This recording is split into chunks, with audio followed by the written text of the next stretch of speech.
The ballroom glowed like a chandeliered altar to power. Silk gowns brushed marble floors, champagne flutes chimed softly, and every smile in the room carried a price.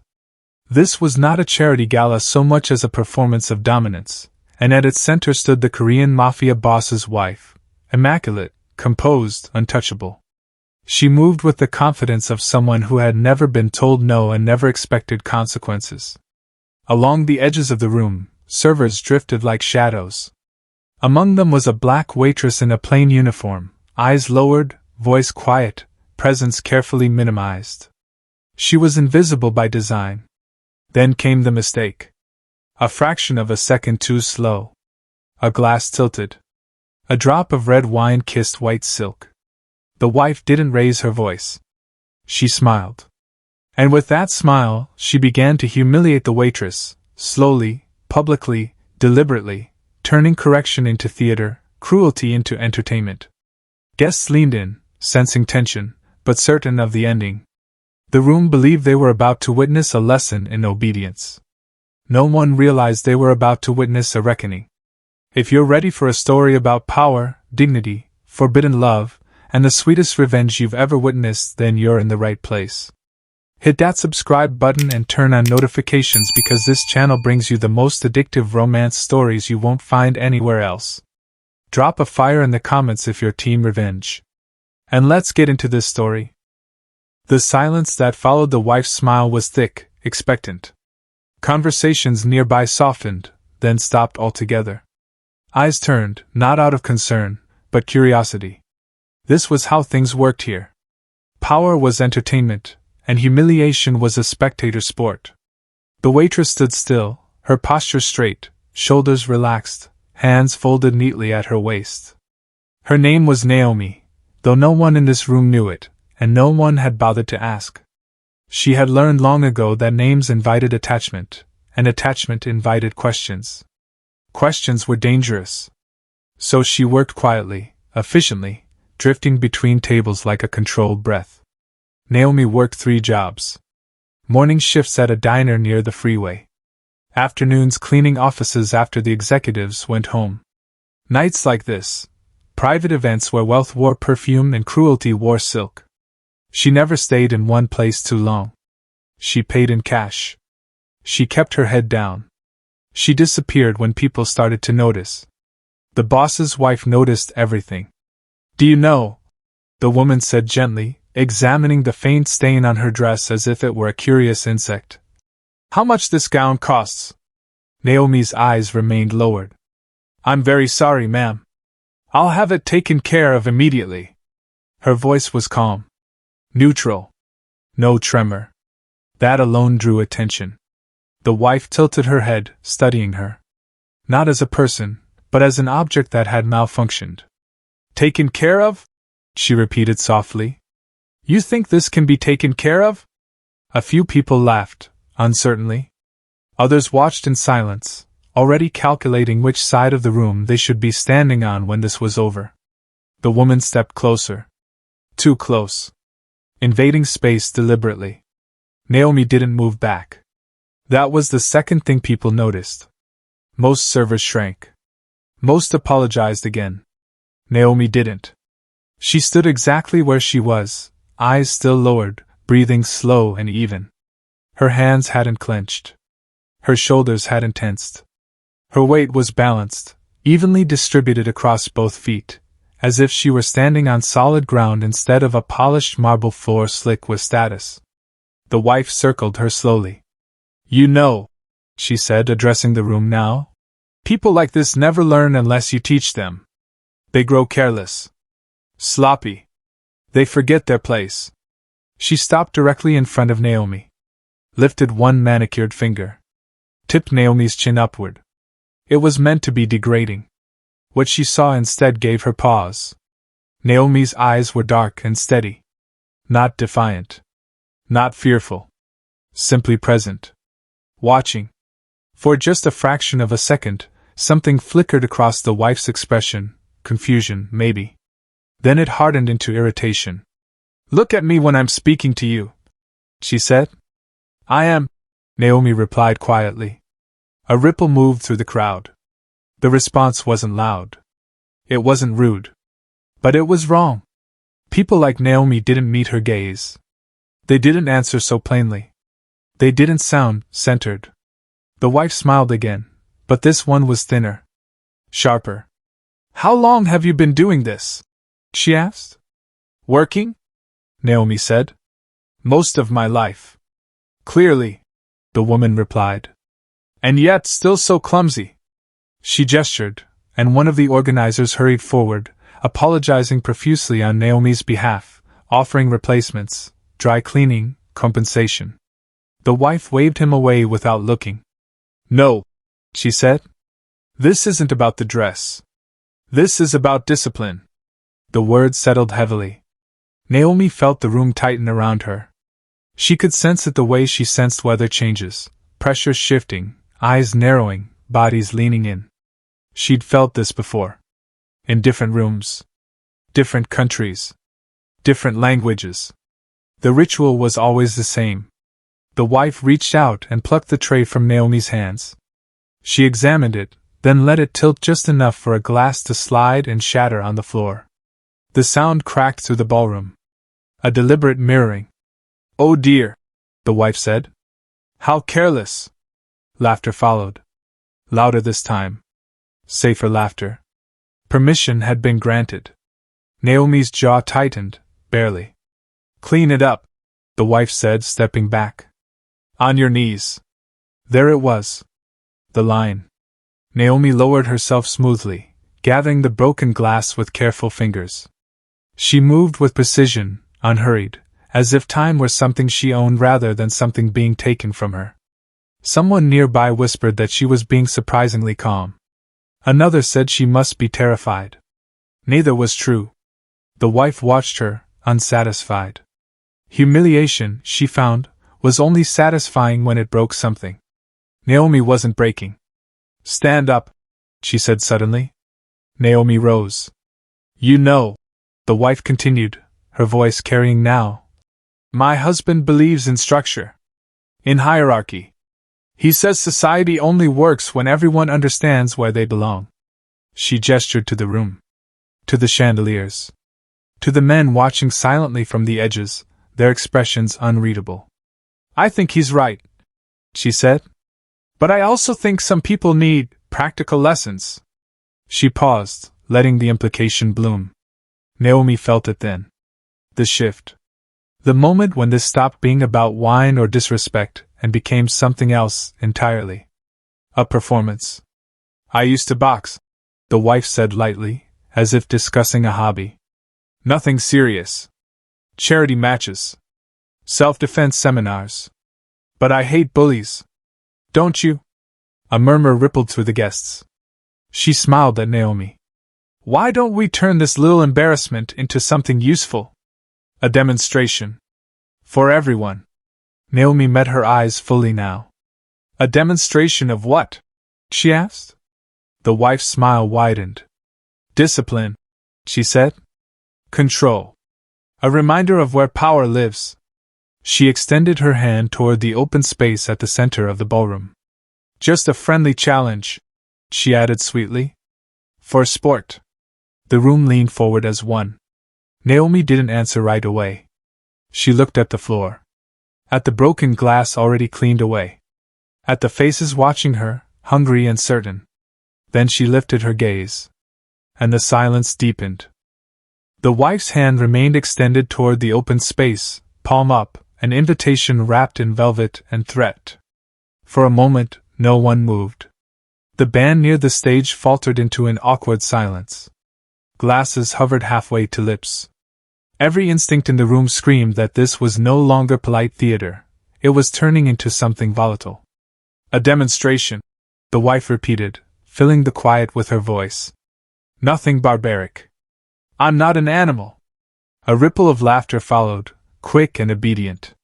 Just a simple self-defense lesson. Something educational. She turned slightly, addressing the guests now, her tone warm and indulgent. We live in uncertain times. Everyone should know how to protect themselves. Even staff. The word landed with precision. Naomi stood where she was, hands folded again in front of her, face composed.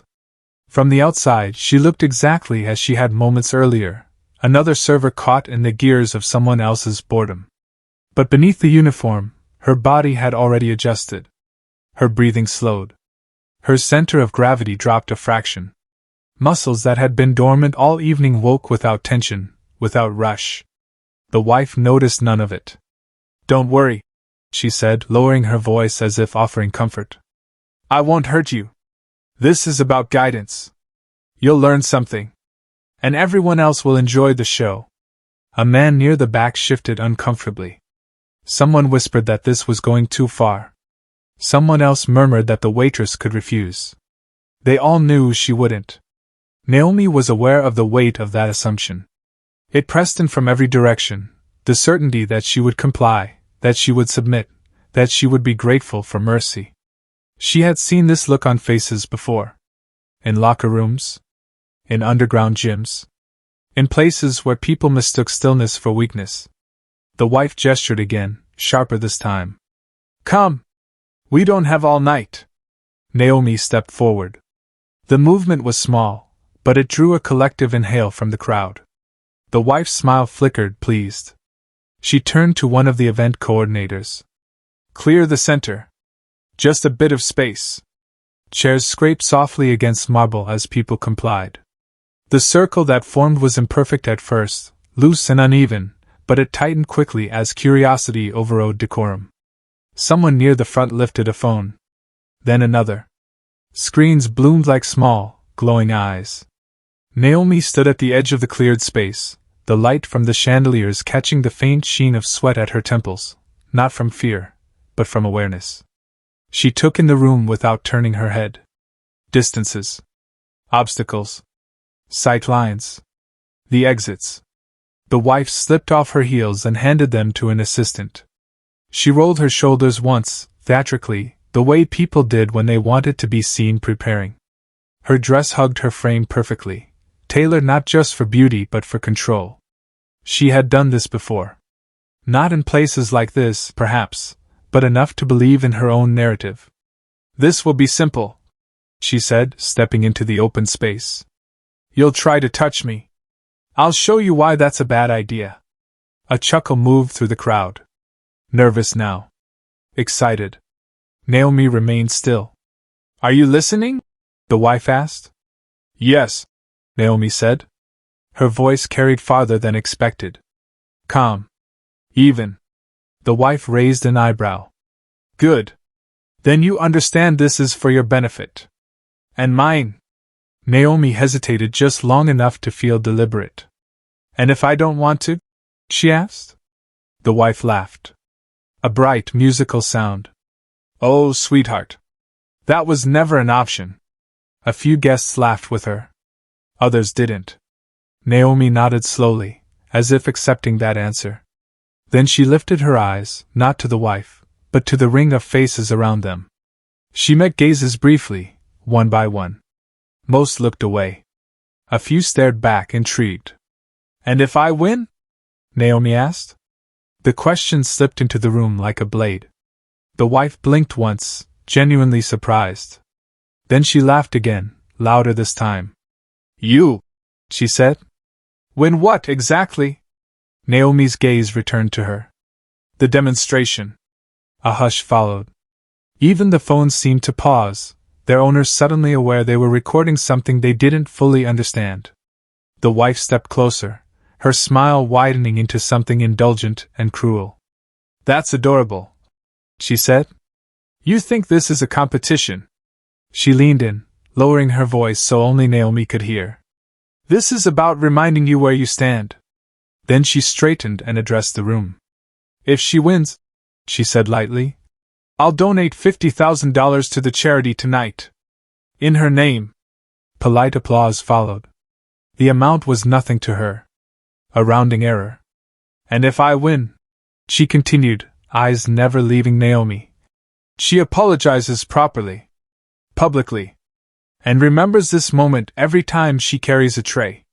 The terms were set with a smile. Naomi considered them. She felt the old reflex rise, the urge to say no, to disappear, to walk away before things escalated beyond control. But that option had passed the moment the phones came out. The moment the wife decided to make her an example. She inhaled once. "I accept," Naomi said. The words landed cleanly. A murmur rolled through the circle. Some people smiled, entertained. Others looked uneasy now, sensing the imbalance was no longer as absolute as they'd assumed. The wife tilted her head, studying Naomi again, as if seeing her for the first time. "Very well," she said. "Try not to embarrass yourself." She raised her hands, adopting a loose stance. Casual. Confident. A woman who had never been punished for overestimating herself. Naomi stepped into the circle. She didn't raise her fists. She didn't bow or posture. She simply stood there, feet shoulder-width apart, hands relaxed at her sides, eyes steady. Someone whispered that the waitress didn't even know how to stand. Someone else whispered that she looked ready. The circle tightened. The phones rose higher. The wife rolled her neck once more, smiling broadly now, feeding on the attention. "All right," she said. "Let's begin." She took one confident step forward. And the room leaned in, certain they knew exactly how this would end. The wife moved first. It wasn't a rush. It wasn't wild. It was a confident step forward, weight shifting smoothly, arm lifting with the casual certainty of someone who believed the outcome had already been decided. A clean slap aimed more at humiliation than harm. A message, not a strike. Naomi wasn't there. The motion was almost imperceptible. A half step. A pivot on the ball of her foot. The slap cut through empty air, close enough to stir Naomi's hair but never close enough to touch her skin. A murmur rippled through the circle. The wife frowned, just slightly. She recovered quickly, letting out a soft laugh as if this were all part of the plan. "Quick," she said. "Good. You're learning already." She adjusted her stance, lifting her hands higher now. Less playful. More focused. The smile remained, but it no longer reached her eyes. Naomi said nothing. She stood exactly where she'd landed after the pivot, posture unchanged, breathing slow. Her eyes tracked the wife with quiet precision, not aggressive, not reactive. Observant. The wife lunged again. This time it was sharper. A jab toward the shoulder, meant to jar, to assert contact. The crowd leaned forward as one, phone steady, anticipation crackling through the air. Naomi slipped inside the strike. Not back. Not away. Inside. Her movement was fluid and economical, her shoulder rolling just enough to let the jab skim past fabric instead of flesh. In the same motion, her hand rose, not in a fist, but open, relaxed. She struck once. It wasn't loud. It wasn't flashy. It was a short, precise motion, delivered with frightening efficiency. The heel of her palm connected just below the wife's collarbone, at a point few people ever noticed and fewer still understood. The effect was immediate. The wife gasped, a sharp, involuntary sound tearing from her throat as the air left her lungs in a sudden rush. Her eyes widened. Her body folded forward slightly, not from pain alone, but from shock, her system struggling to process what had just happened. The room froze. Phones dipped. A glass shattered somewhere behind them, forgotten. No one laughed this time. The wife stumbled back a step, hand flying to her chest, breath coming in shallow bursts. Confusion flickered across her face, followed quickly by something darker. Anger. "What?" she began, then stopped, coughing as her lungs finally dragged air back in. Naomi had already stepped away. She stood a few feet back now, hands at her sides again, expression unchanged. Calm. Present. Waiting. The wife straightened slowly. Her cheeks flushed, not from exertion, but from humiliation. She forced a smile, but it trembled at the edges. "All right," she said, voice tighter now. "Enough playing around." She circled Naomi, faster this time, shoes whispering against the marble. Her movements grew more aggressive, less composed. She struck again, and again, hands slicing through the space where Naomi had been a moment earlier. Naomi moved with her. Always just out of reach. Always balanced. She didn't retreat so much as reposition, turning the wife's momentum into emptiness. Each missed strike chipped away at the illusion of control. A low murmur spread through the crowd. This wasn't what they'd expected. This wasn't a lesson. The wife's breathing quickened. Her attacks grew heavier, sloppier. She lunged with a wide hook, frustration bleeding through her technique. Naomi stepped in. This time, her counter was faster. A sharp tap to the wrist disrupted the strike mid-swing. Another to the elbow, precise and controlled. The wife's arm went numb, fingers tingling as sensation fled. She cried out, stumbling back again. The sound echoed. Shock had fully replaced amusement now. Faces in the crowd shifted, some pale, some rapt, some quietly thrilled. Phones rose higher, recording greedily, knowing instinctively that this moment would be replayed. The wife shook her arm, disbelief etched across her features. "What are you doing?" she snapped, voice cracking. "Stop." Naomi moved. 2 quick steps. A turn of the hips. Her shoulder brushed past the wife's chest, close enough to feel fabric, close enough to smell perfume. Her foot slid behind the wife's ankle. A gentle push. The wife lost her balance and went down hard. The sound of her body hitting the floor was dull and final. The gasp that followed was collective. For a heartbeat, no one moved. The wife lay sprawled on the marble, hair disheveled, breath ragged, eyes wide with something dangerously close to fear. She had fallen in front of everyone. Not tripped. Not slipped. Taken down. Naomi stood over her, not looming, not threatening. Simply there. "Get up!" the wife hissed, scrambling to her feet, dignity in tatters. Her gaze darted around the circle, searching for reassurance, for dominance, for something solid to grab onto. She found none. Naomi stepped back, giving her space. An invitation. Or a warning. The wife straightened, rage burning now, all pretense gone. She rushed forward blindly, abandoning technique entirely, arms flailing in a desperate attempt to reclaim control through force. Naomi ended it. 1 strike.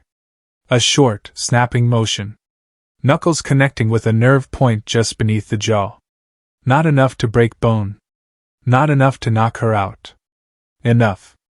The wife crumpled to her knees, clutching her face, eyes unfocused, breath hitching. A thin line of blood traced the corner of her mouth, stark against pale skin. Silence slammed into the room. Naomi stepped back once more, creating distance, creating clarity. Her chest rose and fell evenly. She hadn't broken a sweat. Around them, the crowd stared stunned. The hierarchy they'd walked in with lay shattered on the floor alongside the woman who had enforced it. The wife looked up then, truly looking for the first time. And in Naomi's steady gaze she saw it. Not defiance. Not rage. Control. The realization landed with crushing weight.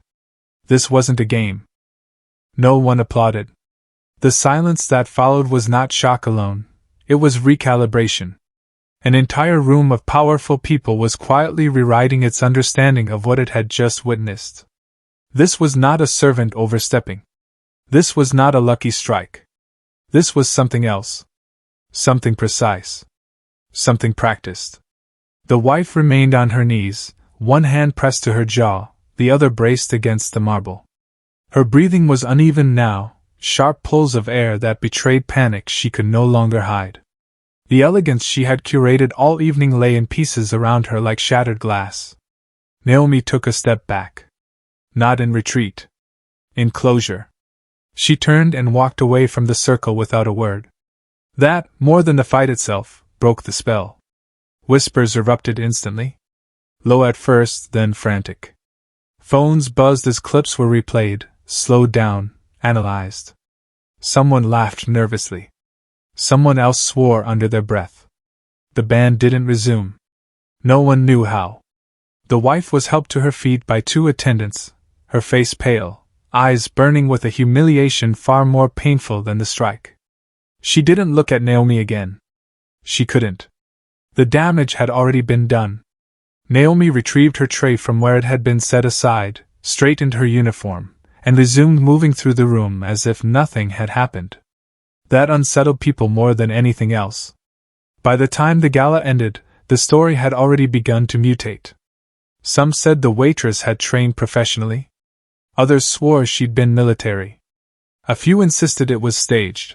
No one wanted to believe power could be dismantled so cleanly by someone so far beneath it. But one man didn't speculate. He watched.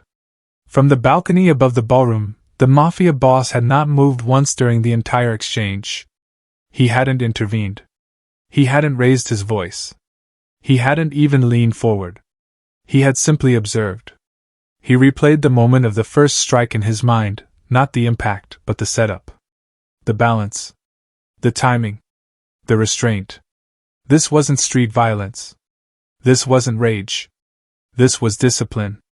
"Find out who she is," he said quietly into his phone.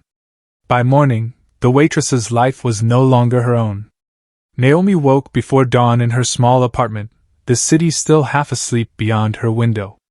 She made coffee the same way she always did. Ate the same plain breakfast. Checked the same locks. Everything felt normal. That was how she knew it wasn't. The first sign came when her phone rang from an unknown number. She let it go to voicemail. Then another call. Then a text with no message, just a single punctuation mark, as if someone were testing the line. She deleted them all. At her diner job later that morning, the manager pulled her aside, flustered. "Some people came asking about you," he said. "Said they were from a private firm. Real polite. Real intense." Naomi nodded once. "What did you tell them?" "That you're a good worker," he said. "That's all." She thanked him and finished her shift, hands steady even as her thoughts moved faster. Too fast. By afternoon, the past began to surface. A name appeared on a screen in a secure office across the city. Not Naomi. Another one. An old one. Attached to grainy footage pulled from forgotten corners of the internet. An underground gym. Bare concrete. A ring held together with duct tape and hope. A younger Naomi stood inside it, hair braided tight, eyes hollow with focus. The crowd around her was smaller. Meaner. The kind of people who didn't clap unless bones broke. She fought under a different name then. Not for glory. For money. For survival. She won more often than she lost. Until the night she didn't. The file filled itself out quickly after that. A brutal bout against a fighter twice her size. Illegal strikes. A referee who looked away. A knee shattered. Ribs cracked. The match stopped only when she couldn't stand. Her mentor had carried her out. He was an old boxer with ruined hands and a mind like a blade. He'd found her years earlier, angry and directionless, and taught her how to turn violence into something controlled. Purposeful. He'd warned her what the underground demanded. She hadn't listened. 2 weeks after the loss, someone broke his legs. They left him alive. They wanted her to know. Naomi disappeared that night. She changed her name. She erased her trail. She worked jobs that paid little and asked nothing. She told herself that invisibility was safety. That staying small protected the people around her. She was wrong. That truth arrived at sunset. The diner closed early. The windows were smashed in. Tables overturned. A police cruiser idled outside, lights off. The manager sat on the curb with a cut above his eye, shaking hands wrapped around a paper cup. Naomi stopped across the street, unseen in the gathering dusk. She didn't cross.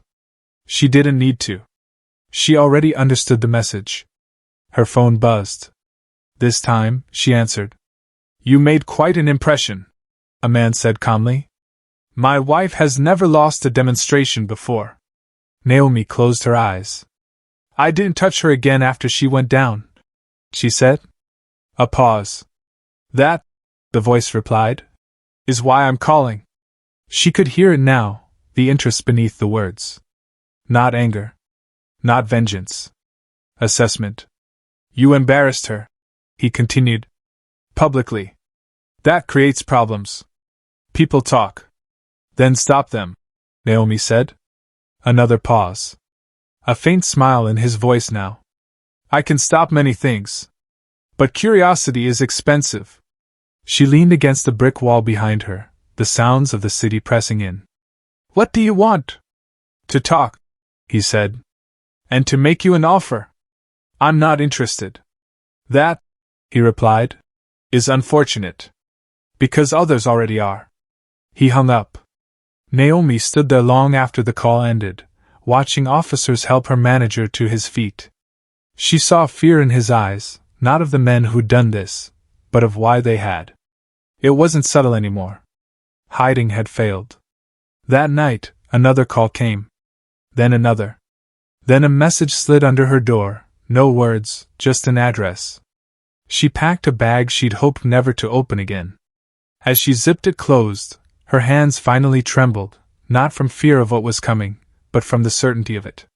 She had tried to stay invisible. She had tried to keep everyone safe. But the moment she stepped into that circle, the past had recognized her. And now it was reaching for everyone she tried to protect. Naomi turned off the light, shouldered the bag, and opened the door. Hiding was no longer an option. The retaliation didn't come loud. It came quiet, surgical, and cruel. Naomi learned about it the next morning when she arrived at the office building she cleaned twice a week and found the doors chained shut. A notice taped to the glass cited, "Structural damage." Through the window she could see desks overturned, monitors smashed, papers scattered like snow. The security guard wouldn't meet her eyes. They said it was an accident, he muttered. Gas line scare. Management let everyone go. She thanked him and walked away. 2 blocks later, her phone buzzed again. This time it was a picture. A photo of her old mentor in his wheelchair, taken from across the street of the care facility. A red circle drawn around his head. No caption. No threat. Just proof. Naomi stopped walking. For a long moment, the city moved around her, cars passing, voices overlapping, life continuing as if nothing had changed. She felt the familiar pull in her chest, the old heat rising, the part of her that had once believed rage was the only honest response. She breathed through it. Slow in. Slower out. Violence born of anger was what they wanted. Control was something else. By nightfall, the message escalated. The diner burned. Not completely, just enough to destroy the kitchen, to put the owner in the hospital with smoke in his lungs and fear in his eyes. Naomi stood across the street again, watching firefighters move with efficient calm while neighbors whispered and pointed. This time, she crossed. She stood beside the stretcher until the paramedic gently told her she couldn't ride alone. She nodded, slipped some cash into the owner's coat pocket when no one was looking, and stepped back into the shadows. Her phone rang as the ambulance doors closed. "No," the voice said. "We have your attention." It wasn't the boss this time. It was his wife. Her voice was smooth again. Recovered. Polished. "You embarrass me," she said. "So I reminded you how the world works." Naomi said nothing. "I could keep going," the wife continued. "Every place you touch. Every person who helps you. Or you can come talk to me. Privately. Like adults." "Where?" Naomi asked. An address followed. Industrial. Empty. Chosen for privacy, not safety. Naomi arrived alone. The warehouse was vast and dim, lit by a handful of overhead lights that cast long, uneven shadows. The air smelled of dust and oil. At the center of the space, a makeshift mat had been laid out, not for show this time, but function. The wife stood waiting, dressed simply now. No gown. No jewelry.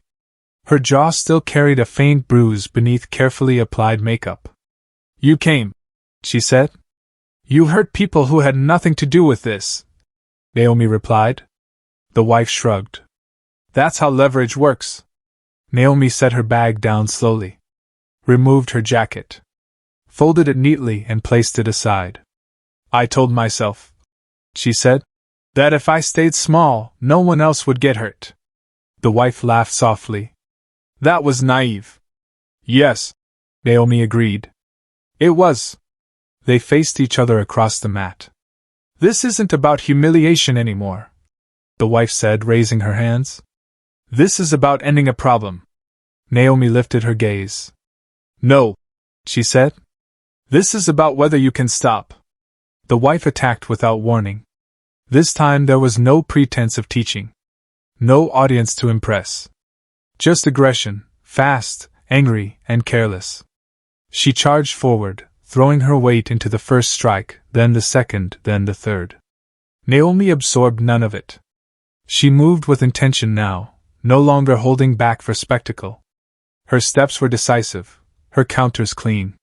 She redirected force instead of meeting it, letting the wife's momentum betray her again and again.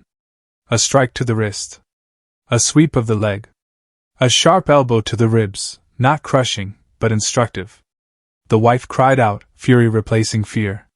She lunged again, reckless, driven by pride more than skill. Naomi ended it in seconds. She took the wife down hard, pinning her to the mat with controlled pressure. One knee planted beside the shoulder. One hand gripping the wrist, twisted just enough to hurt. Just enough to stop.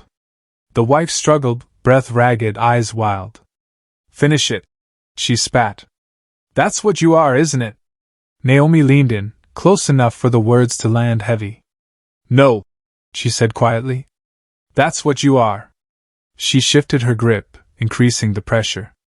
The wife screamed, a raw, panic sound that echoed through the warehouse.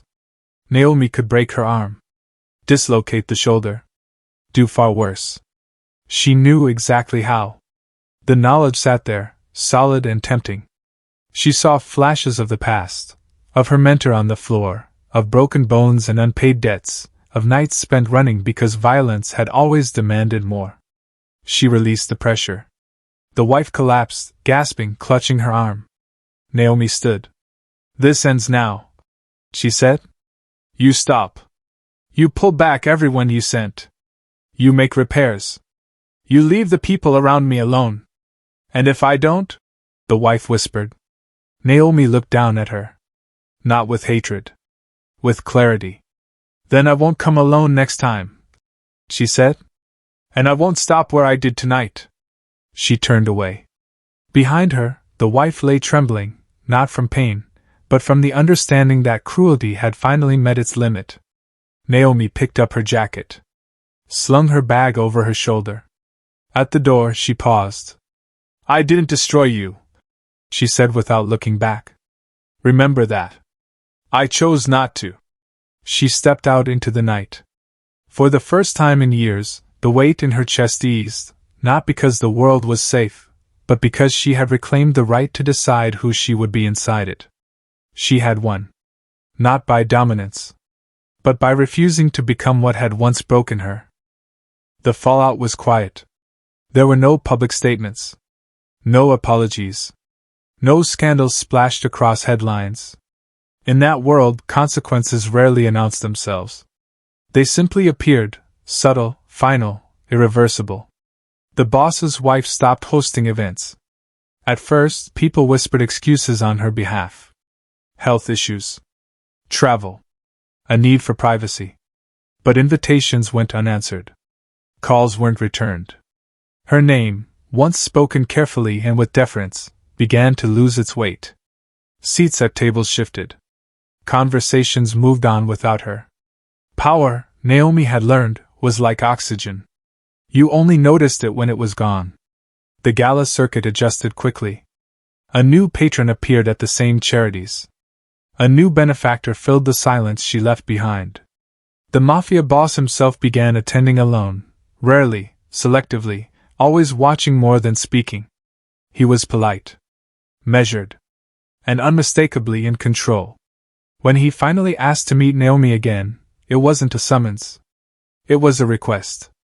They stood on a rooftop this time, high above the city. The same skyline as the gala, but stripped of its pretense. No chandeliers.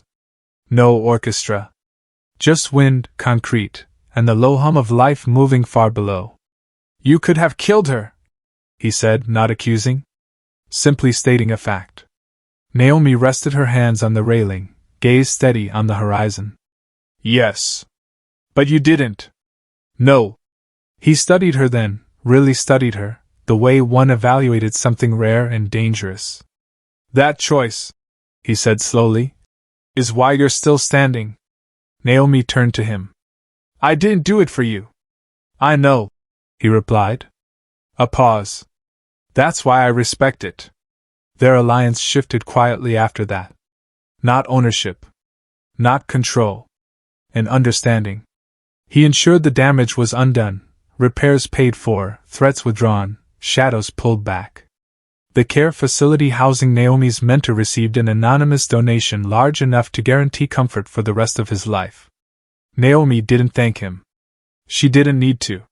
She stopped working service jobs. Not because she couldn't, but because she no longer had to hide behind them. She chose her days carefully now. Trained quietly. Helped people who didn't have protection or leverage. She stayed visible enough to be known, but distant enough to remain untouchable. People learned to give her space. They didn't fear her. They respected her. The city adjusted around that reality. One evening, months later, another event filled the skyline with light. Different cause. Different crowd. The same unspoken hierarchy. Naomi attended, not as staff, but as a guest. She stood near the windows where the air felt thinner and the city looked small. Dressed simply. Elegantly. No uniform. No disguise. She wasn't pretending anymore. Across the room, conversations dipped when people noticed her. Not because they knew her story, but because they sensed it. Power recognizes power. Even when it doesn't understand it. Naomi met no one's gaze for long. She didn't need to. She was no longer invisible. But she was also no one's weapon. She had learned the difference. As the night wore on and the city glimmered beneath her, Naomi allowed herself a rare thing, a breath unburdened by vigilance. She hadn't escaped violence. She had mastered her relationship with it. That was the victory. Not domination. Not revenge. Control. What happens when someone who survives brutality refuses to become brutal? Naomi chose restraint over ruin, control over cruelty, but the world she lives in doesn't forget strength that easily. Power noticed her. Alliances shifted. And silence, once her shield, is no longer an option. So what comes next? Does someone like Naomi remain independent? Or does the world eventually force her to choose a side? Share your theory. Because stories like this never really end. They evolve.